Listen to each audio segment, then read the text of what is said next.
امام حسن رضی اللہ عنہ صرف رسول اللہ صلی اللہ علیہ وسلم کے نواسے نہیں تھے، وہ امت کے درد کو سمجھنے والے امام تھے۔ جب خلافت آپ کو ملی تو حالات نہایت نازک تھے۔ مسلمان آمنے سامنے کھڑے تھے اور تلواریں بے نیام ہو چکی تھیں۔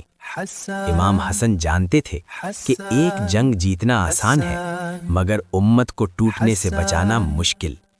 آپ نے راتوں کو سوچا، اللہ سے دعا کی اور پھر ایک ایسا فیصلہ کیا جس نے تاریخ کا رخ بدل دیا۔ آپ نے خلافت چھوڑ دی تاکہ خون نہ بہے۔ یہ کوئی معمولی قربانی نہ تھی، یہ اپنی ذات کو مٹا کر امت کو بچانے کا فیصلہ تھا۔ لوگوں نے سوال کیے مگر امام حسن خاموش رہے، کیونکہ وہ جانتے تھے کہ اصل فتح تلوار سے نہیں، دلوں کو بچانے سے ہوتی ہے۔ یہی دانائی امام حسن کو عظیم بناتی ہے۔